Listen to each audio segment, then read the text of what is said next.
Thanks for coming. I'm Andy Smillie. I run the community team for Games Workshop. And this is Pete Foley. He runs our studio. It's the first time we ever come to Games Expo, so we're very excited to be here. Talking to all you guys. And we've got a bunch of stuff to talk you through today. We'll talk about Warhammer 40,000, the new edition.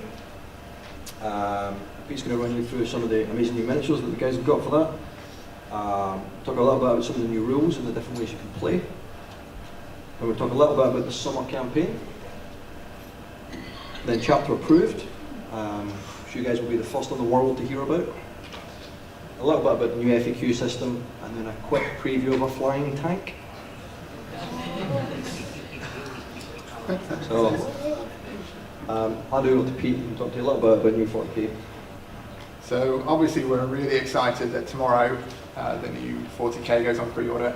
We've been working extremely hard over the last 18 months to make this the best version of Warhammer 40,000 we ever have. And I'm going to talk you through some of the things, although we may already know some of this stuff, of why we're so proud of it. So going into the first bit, the background, the setting of Warhammer 40,000.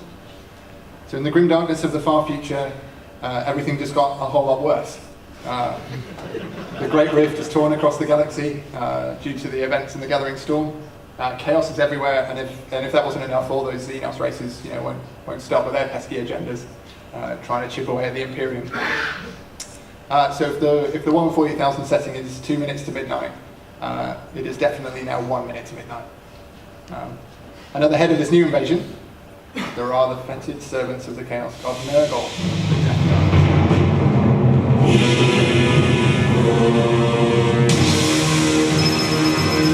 We bring the Plague Father's blessings to an empire starved of mercy. We are the sons of Barbarus, a world slain in ignorant rage. We are the Death God. Our blood is poison. Our saliva is venom.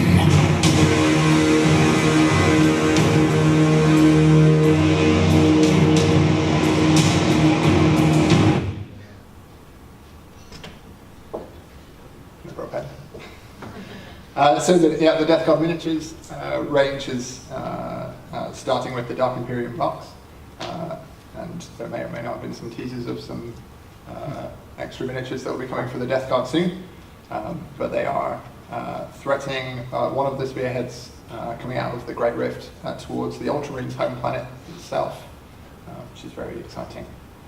But whilst it may have got a lot darker, all is not yet lost. Right there. Yep. Very small writing. So obviously Robert Guilliman is back. He started the Indomitus Crusade, which is attempting to fight back all of these chaos threats all by himself. But he has got the ultimate founding to help him, which is the Primaris Space Marines. So they're a new breed of Space Marines, bigger, stronger, and with new technology designed by the Emperor and perfected by Archmagos Belisarius Core. So they've been gifted to all the chapters and are being rolled out throughout the galaxy to help fight back the threat of chaos.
Yeah, so facing off against the Death Guard in the Dark Imperium box are the new Primaris Space Marines, and going forward in the 40k background, you'll see them being merged with the existing Space Marine chapters to fight across the galaxy.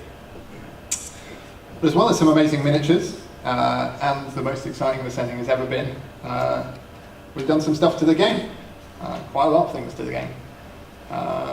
So the first thing I'll do is run through a summary of some of the big changes that we've made to the core rules, then some of the ways to play.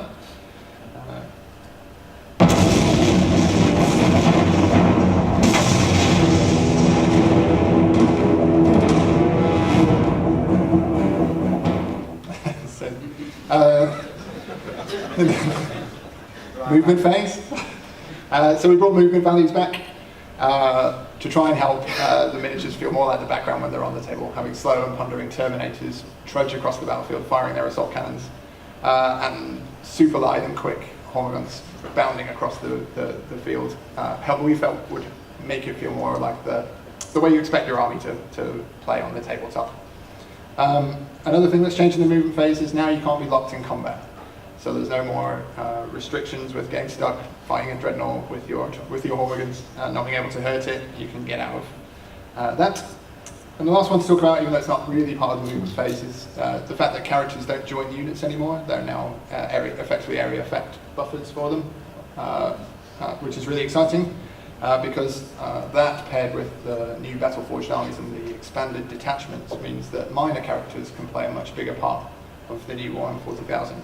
So because you're not restricted to 2 anymore, that means we can really start to leverage all the different mini characters across the range and make them much more exciting and much more likely for you to take them in a Warhammer 40,000 army than it is at present.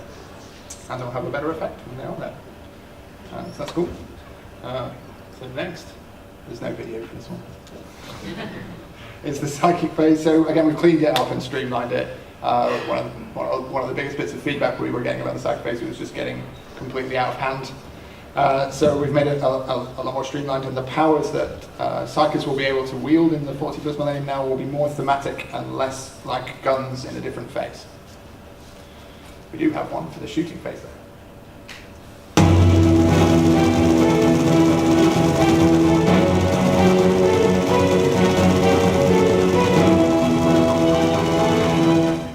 So the shooting phase has had quite a few changes. The first one being obviously on stat lines, where it's now a fixed to hit roll, which effectively is the same thing as it was before, it's just easier to read. Again, we've also removed templates from the game, just in an attempt to clean it up and make it a less ambiguous system. The new to wound roll means that everyone in the galaxy can hurt everybody else appropriately. We've also introduced a change to AP. Weapons now have an AP value that modifies the armor save rather than makes it an all or nothing. And that's quite a big theme that we've done through the new Warhammer 40,000, is removing all or nothing mechanics. And this is the first one, but you'll hear me say that again. Damage as well. Weapons can do multiple wounds to a single model. And the thing we're trying to achieve there is to make each gun really good at doing the thing it's supposed to be good at doing. So lots of shots kills lots of models, lots of damage kills one thing really, really well. Vehicles also use the same stat line as everything else from now on, but have a degrading of their stat line as they take wounds, of which, as you've probably seen, they have lots. And now cover, again, has been cleaned up in the core system to providing an additional point to your saving throw, rather than a separate save.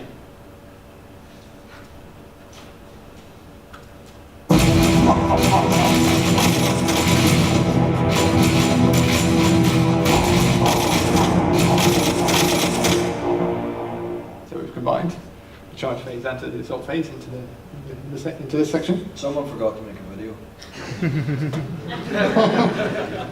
The charge phase still has a 2d6 charge, a random charge, mainly because we still wanted to keep that chance to fail going all the way through, keep that tension going through the game. But the fact that you now only have to get within an inch does make it slightly easier to charge. We've also introduced multiple overwatch, which adds a real tactical element to what order you charge things in. Because if you get it wrong, you can get shot by the same unit quite a lot of times. One of my favourite tactics I've seen for getting around this is getting out of your transport, charging your transport in to take the Overwatch, and then charging the assault unit in, which was a little bit of Frankie's genius there. So on to the assault phase. Charges go first. So it's a big announcement we made it really early on. We feel it's loads more thematic, but there are lots of things that keep the IP, the background really reflected. So Slanesh models, Chaos Space Marines or Demons will always count as charging regardless of whether they did or not. And things like Lash Whips and the Genestealer cults mean you fight even if you're killed. So there's lots of exciting abilities that reflect the units that go very quick, or weapons or equipment that would normally have leveraged the initiative characteristic. Pilin's a really exciting part of the assault phase. Allows you to engage multiple units without engaging them allowing them to overwatch. It also means you can wrap units up to stop them falling back when it comes around to their movement phase, because if they can't get out, they can't fall back. And then after charges have gone, it goes to an alternating system between the two. And again, this has a real tactical element to the assault phase. Choosing whether or not you're going to choose the unit that you're definitely going to win the fight with, or that other combat where your guys are going to die, but at least they'll get to throw a few punches before they do, makes this part a really tactical element of the new game. And last but not least, at the end of it, you're always able to consolidate. So whether that's to continue wrapping around the unit that you've engaged, or to engage another unit and stop them shooting you in the next turn, is another exciting bit that we've added in.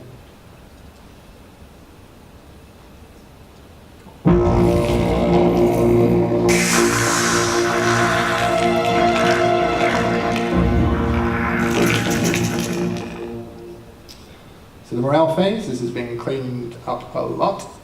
So D6 plus the number of casualties minus your leadership equals the extra models that you remove from the unit. So there's no more running away. And again, everyone is affected. Again, there's no all or nothing in the morale phase.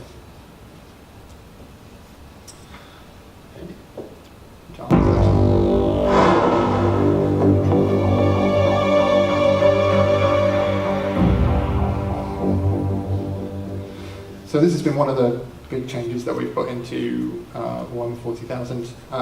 It's the new developments we've made to battle-forged armies. So there's now, instead of being a single detachment, there are now multiple detachments. There's 11 in all in the core rulebook. So every army that you can currently make in Warhammer 40,000, whether through formations or the detachment itself, are covered. If you field a battle-forged army, then you generate command points. You start with 3, and then depending on how and which detachments you satisfy, you'll generate more or less. Now those command points can be used throughout the game to re-roll a dice. They can be used to interrupt charging units during the assault phase, or they can be used to automatically pass a morale check. So they're pretty valuable things to have. And those are the 3 things that will be common to all armies right from the off. There'll also be mission stratagems that will be available in narrative play. So different things like being able to come up through the tunnels or use sentries and things like that will also leverage the command point system. And lastly, as we go forward into the codexes, they'll expand faction-specific stratagems, which will reflect how the army specifically fight. So White Scars hitting and running, that will be a command point stratagem. Things like, I always forget them all as soon as I do this. Exactly the same thing happened when we were on the play. There will be lots. There's about 15 in every codex for each faction. So there are lots of different levels that you can play.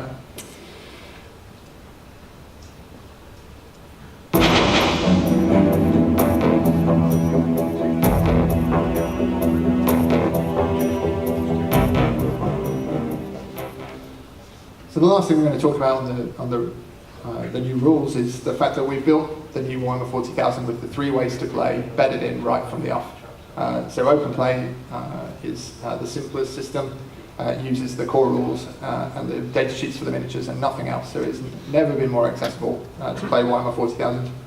Narrative play, we've introduced lots of new mechanics for that. There's the battle zones that we talked about on the community site yesterday, which allow you to reflect the different environments of the Warhammer 40,000 galaxy in your games. We also have countless story-driven missions. And we've introduced power level into the data sheets as a really clean and simple way of balancing or unbalancing your games without needing it to get into the full grit of the match play point system. So talking about match play, we do have the match play point system. It is granular, as you'd expect. Every model and every weapon has its individual points value to allow for that match play environment. They have been extensively play tested over the last 12 months. We also have specific missions designed exclusively for match play, specific restrictions on the way that battle-forged armies are fielded, and on the way that reinforcements are introduced. All of these, we think, have created the most balanced version of Warhammer 40,000 we've ever created. So hopefully, everyone's excited as we are about the new Warhammer 40,000 that's launching tomorrow. That's all I'm going to talk about, the rulesy parts, but Andy is now going to talk to you about some exciting developments in the community. Thanks. I think I'm really excited about all of the new rules that Pete's talked about, as you know, someone that works against Workshop, but also as a hobbyist. And I think it's fair to say that we wouldn't have got the game that we're going to have tomorrow if it hadn't been for the community. One of the biggest learnings we took from Age of Sigmar, particularly around the General's Handbook, was getting community involvement, not only in FAQs through Facebook or through conventions, but actually inviting people who had a lot of experience either running events, both narrative and competitive, to come and help us with the rules and the writing of the General's Handbook. And we feel that really elevated Age of Sigmar to be a much better game. And that was something that we wanted to carry forward into Warhammer 40,000, was to make sure from the very start of development that we involved lots of guys from all around the world who were key players in the Warhammer 40,000 community.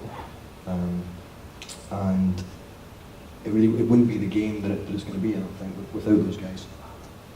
So any of you in the room that contributed to any of the discussions on Facebook or have ever sent us an FAQ or an email talking about a rule or your view on the game or the background, thanks very much.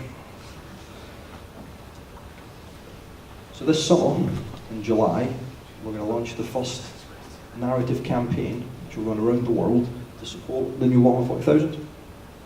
It's called the Fate of Konar. We've carved out a little bit of the galaxy and fleshed it out with some nice background, and you'll all be able to fight over it and decide the fate of the various worlds.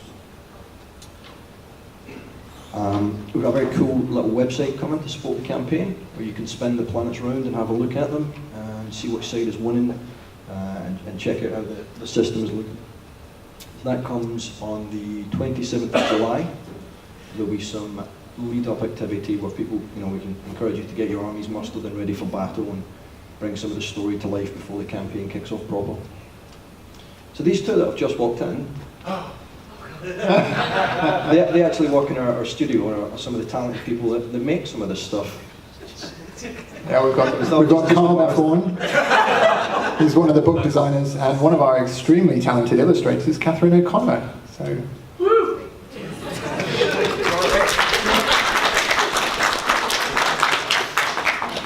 We were hoping you should show up so we could do that. There's a section here that says, embarrass Carl. So that's the campaign. And then shortly after, we're going to have a new system for delivering FAQs. So at the moment, what happens is, we'll have a Facebook post. Everyone in the community is then free to contribute that, ask us some questions, comment, chat to each other on there. And then the community team rationalise that, answer what they can, and take a big list of questions, usually numbering in the thousands, to Pete, and demand that he answer them right away, lest the internet harangue us. So, to make that slightly easier on Pete in the future, and to allow you guys to get answers to your questions quicker, and also to see and follow the discussion around the rule, we're going to have an online portal that will live on warhammercommunity.com, where you'll be able to add new questions, talk about and give your opinion on questions that have already been asked, and then check out what will be the studio's official answer to those questions. And you'll be able to upvote and downvote questions and that sort of thing. It will be searchable by game system, by army, by phase, make it as easy as possible for you to find any rules that you think are unclear or you'd like to have some sort of say about. We'll then obviously amalgamate all of the studio official answers and still produce a kind of fairly regular PDF that has all of the most up-to-date ones in it. Chapter approved? Yeah, so building on top of all the work we've done with the community and the community team to make the new Warhammer 40,000, we're also committed to keeping it this way, to keeping it as balanced and as great as it can be. And one of the tools that we're going to use to do that is the chapter approved book, which is the General's Handbook for Warhammer 40,000. So what this book will give you is lots of new ways to play. So we'll listen to what you guys say to us and what Andy and the guys receive on the Facebook pages, and we'll develop the rules for open, narrative, and matched through this book going forwards. It will also be the mechanisms that we use to adjust points values or any data sheets through for match play. But it will also be a way where we'll reintroduce things like different campaign systems and things like Apocalypse will probably go through books like Chapter Approved going forwards. So we are really committed to making not only this the best Warhammer 40,000 ever, but to keep it that way for as long as we possibly can. And this is going to be the tool that we're going to use it. And as I said at the start, this is the first time anyone in the world has been told about Chapter Approved, so I'll give you a couple of minutes to go to Twitter or It's trending. We're on there, great. So the last thing on our list before we take any questions is the aforementioned flying tank, which Pete has told me doesn't in fact fly, but hobbles.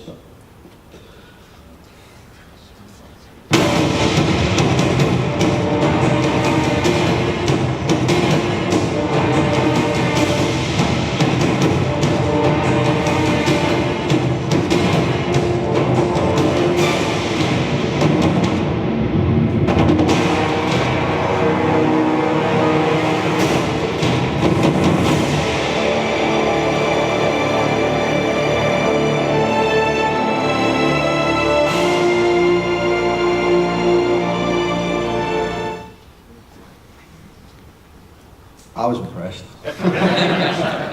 I think with the introduction of this tank, I'm sure some of you have seen the Dreadnought video that we put out last week for the Primaris. They're really starting to feel like you can field them as a complete army in their own right.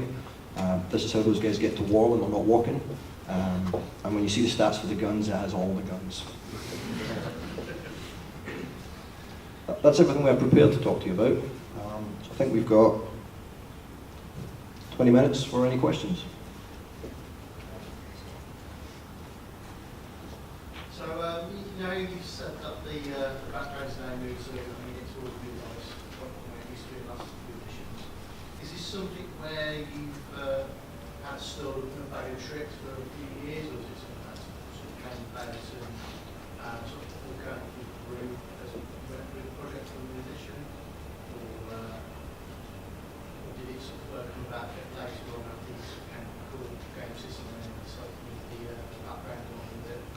So I think the background and the rules happened simultaneously. So when we decided to do the new edition, there was two things we wanted to do. One was kind of reboot the game system, but the other one was that again, listening to people, the Warhammer 40,000 background had become a little bit stale. People knew what to expect, and we thought it was maybe time to shake it up a bit. It always helps when the miniatures designers make a whole new range of Space Marines. So really, they all happened at the same time. The miniatures guys are working on the amazing new miniatures they've been working on.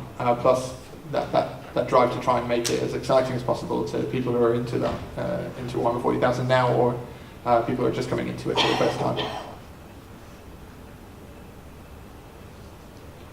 I just want to add to that a little bit. It's probably been answered on the community, I've not seen it. The Horus Heresy was kicked off by mainly the alienation of the Space Marines. How are they going to feel now that they've got Primaris guys coming up? You like answering this one, Ian? Oh, I love it. Yeah. I think the Space Marines, depending on what chapter they're from, will feel different. I think, is that what you want to know, how they will feel from an in-world point of view? Feeling inadequate now that the new guys are. Yeah, I think the if you look at what happened to Space Marines after the Horus Heresy, there's probably plenty of chapters that aren't that happy right now. If I'd fought for a legion, let's say I was in the Flesh Terrors and I'd previously been in the Blood Angels, and some guy rocks up one day and he's like, "Yeah, you're out." And Space Marines are all about honorifics and their legacy and duty. So if you get to a place where you're like, "I fought for this chapter, I'm going to be on this chapter's Roll of Honor in their mega temples, carved in stone forever," and suddenly you're no longer part of that chapter. I think since the Heresy, Space Marines have had a lot to deal with, and they've gone about it in different ways. Some of them forging crazy new identities that are a bit left of centre with the Imperium. Some of them that are kind of in a very angsty way trying to regain former glory. Some that have gone off the rails entirely. So I think not only will the introduction of Primaris Space Marines make them question who they are in terms of their ability and the fact that they're no longer the pinnacle of man's genetic engineering, but what is their general place? Bobby G's back, and that's the official term. It's going to catch on. So he's back, and what does that mean? There will undoubtedly be some Space Marines, if not whole chapters, maybe individuals that hope maybe he'll put the legions back together. I've managed, that would be great. That's all I've ever wanted. There'll be some chapters that think, I want to do with these guys. They don't possess the heart and soul or the struggle that we've had for the last 10,000 years. And so I think, from a storytelling point of view, it makes the universe and Space Marines as an archetype really exciting to write about.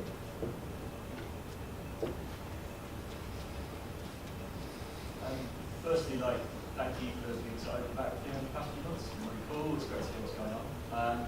Campaign sounds great. How are you working Xenos into it? It seems like an obvious Imperium versus Chaos thing. So how are the Xenos guys getting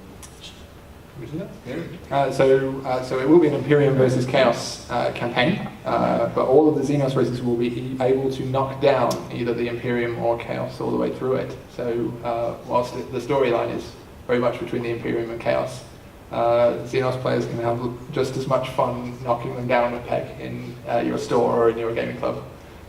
If somebody's getting carried away winning too many games with their new Death Guard, you'll be able to knock them down by winning all your games.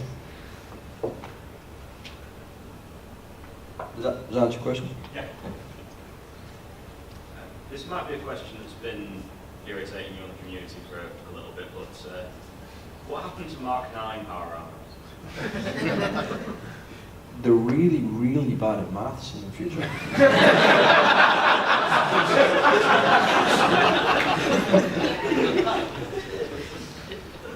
Someone at the hand over there. So, with the chapter from Primaris, etc., the product that was the annual thing, I suppose it's better that if you want to have an extra rules, that means we're buying a new full price hardware every year to just stay up to date. So it will be annual, but it will follow the model of the General's Handbook, in that it will be an accessible price point, and it will be softback.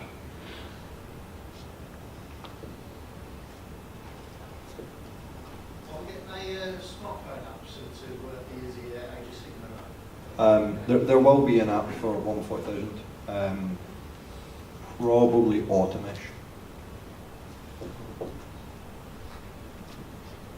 Is there a rough timeline for the individual army codexes after the main game releases, and will they all come at about the same time, or will it be spread out over a long period of time? Absolutely, we'll have there is a plan for it, and if you check out the community site in 2 or 3 weeks, we'll tell you all about it. Cool, thank you. Is it possible that the Dark Angels might start fighting Primaris Space Marines, so they might delve into the chapter's past too much? I think that would make for a great story.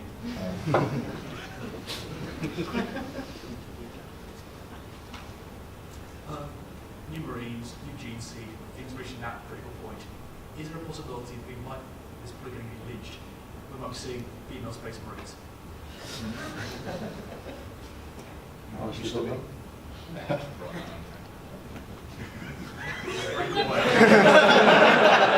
Next.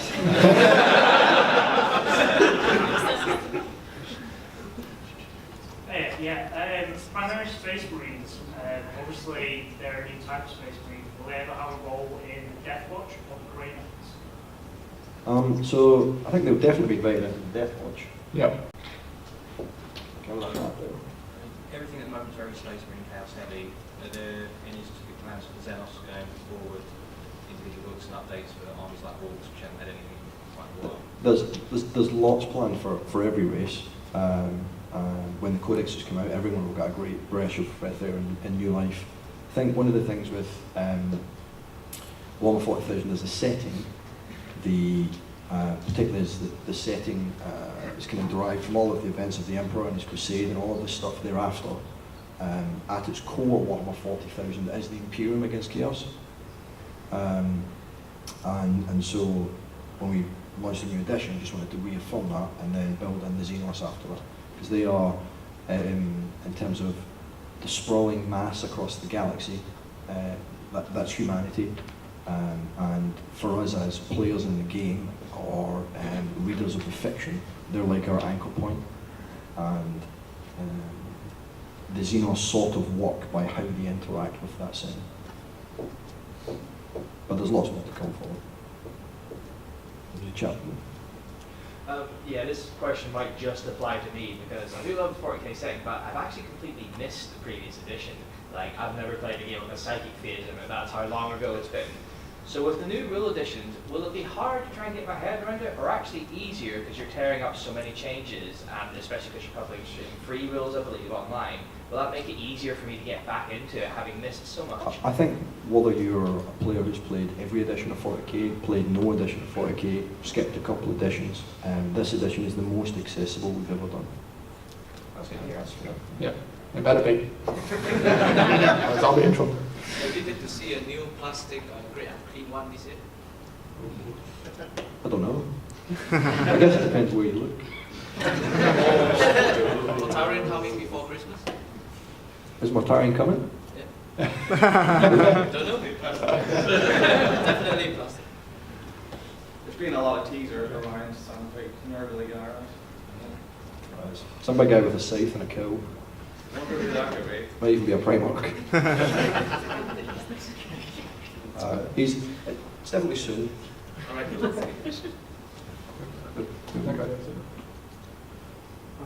The chapter proof book, will it just give a rules update, or will it also give the put forward story? So it'll be mainly a rules book, but it will push the narrative play part of the game as well, so it will have lots of cool story stuff in it. It just won't be a narrative book.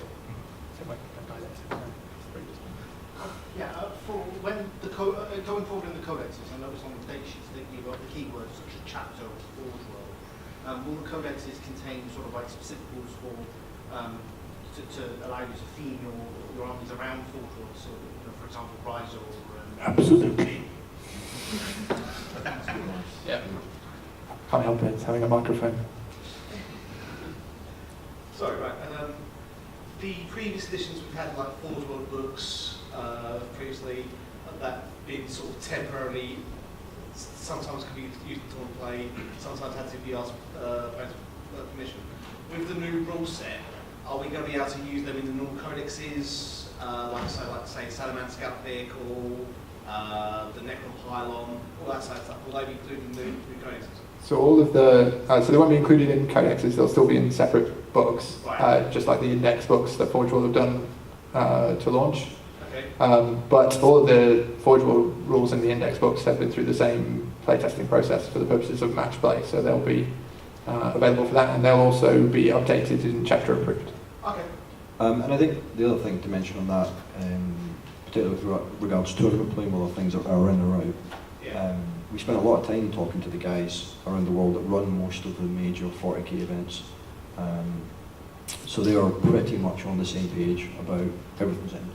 Right. And from what they've said, they've all really enjoyed being more collaborative and talking and working together, because it saves them time writing packs as well. So it was certainly one of our goals to make sure that no matter where you went in the world, and no matter what 40k event you went to, it felt like the game that you wanted to play. Always been a massive fan of the campaigns, like certain campaigns and what. It's really cool to see you bringing them back. lots of fun memories of things like the Armageddon one and all that. However, speaking of someone who was with the company at the time was one of them, and knowing that there was a lot of problems with the results and the outcomes, and there was a lot of things said about what the route, whether this is going to have an effect and that sort of thing. What efforts are going to be made by you guys, the community, because the community engagement has been amazing, and it seems so much more organised these days. So how would you go that far? Seriously, but in terms of what efforts are going to be made to make it feel a bit more relevant, because I remember there was one just I think at the end of the 4th edition, which kind of like fell over a little bit. And what efforts are going to be made to make it feel relevant and engaging and interesting? Is it going to have any kick on to how the stories develop further, considering the intention to develop the 40k narrative a bit further? Yeah, we had one last year for Age of Sigmar online, which was really successful. People, from what we understand, really enjoyed playing it. What Pete's guys did was create a series of cities that in the Mortal Realms that people could fight over, and that helped flesh out some of that story, and the events that took place in the campaign now matter. The other thing we've done was pre-prepared where the narrative would go, no matter which faction won in each of the cities. Yeah. And we've approached this one with a very similar intention, that we know what will happen, regardless of which way it goes. So there is no wrong answer. So it doesn't, we're excited to see who wins the campaign as you guys will be, because it just means we get to develop the story in that cool way. It's kind of like a ladder campaign where we know what all the branches are, but you guys don't. So if Chaos 1, the narrative goes this way, and if Imperial 1, the narrative goes that way. So you're going to basically try and run it as almost if we were doing campaign weekend. Yeah, but it's been decided on a global scale. Yeah, but with global data input through the website. And I remember the issues with the online stuff from years ago as well. The websites that we have for these are much more robust, and it has all of the learnings applied from previously. And I think, in years gone by, there wasn't a dedicated team to be running stuff like the campaigns what they are now. I think this will be certainly with I really like the spinning planets. It's cool. Yeah. I think it's going to be a lot of fun. And just spinning planets. Yeah. Last couple of questions. With the release of the global model. What's his name? Bobby G. We're going with Bobby G. I'm going to get that to catch on. Some of the other sort of big characters, I've seen specifically Gazgol, will they be getting a new one? Because it looks a bit weak these days. And honestly, I haven't seen a new Gazgol model yet. Last time I snuck through the miniature studio. Those guys are kind of encouraged to make things that will be cool. And I'm sure that there's someone in the miniature studio who thinks a new Gazgol model would be cool. I just have no idea if or when. I see you, I just wonder if there's anyone else who hasn't asked one yet. Obviously there's quite a few in this room. I was wondering if you're doing new edition, making it more accessible, how are you going to make it more accessible to a wider audience, women and young people? Like what? Sorry, like? Like women, how are you going to women players bring them in? I'm thinking more women characters or models. It's actually something we've been thinking really hard about for the last year, 18 months. Obviously the production and design of miniatures takes years, so changes only sort of start to come through. Shadespire, for example, which comes out later this year, has a female Stormcaster. And that was kind of the sort of start of our thinking around not only how do we engage more women, how do we make it more accessible for all the age groups and people with different interests that want to play. So I think you'll see more stuff like that over the next couple of years in terms of our miniatures and all of the information and stuff that we put out.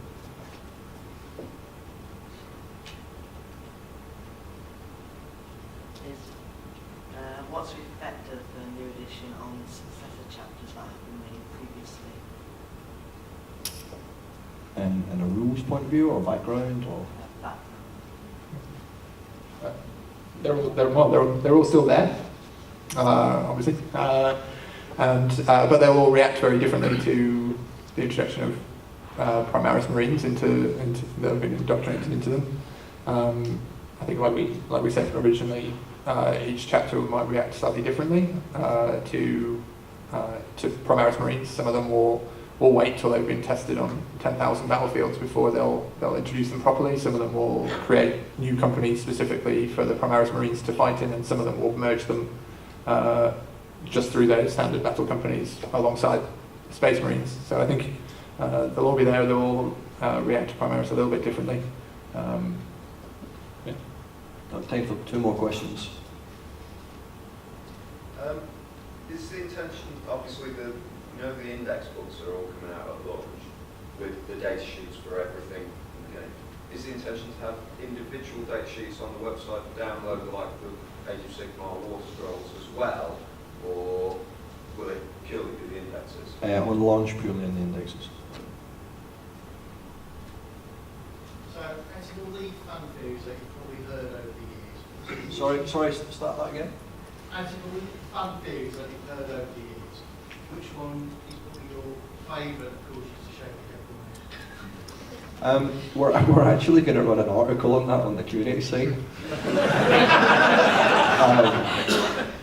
Slightly later this summer, so I'm not going to spoil it. With the vehicles having their rules changed to be similar to monstrous creatures, will the Tyranids get new models which have something in common with the vehicle rules? Because right now Tyranids don't have any vehicle rule models, just monstrous creatures. Will they get something that's as durable as a vehicle? So their monsters are real durable. Yeah. If anything similar to the vehicles, their stat line changes as they take root for Tyranids. Yeah, some of the bigger ones will work the same way. Yeah. And the same way that like Imperial Knights and that sort of thing work as well. All right, I've been told we're out of time. I'm going to wrap it up. She's definitely making a circular motion at me and pointing my watch. Thanks very much for coming to listen to us today, and enjoy the expo. Thank you.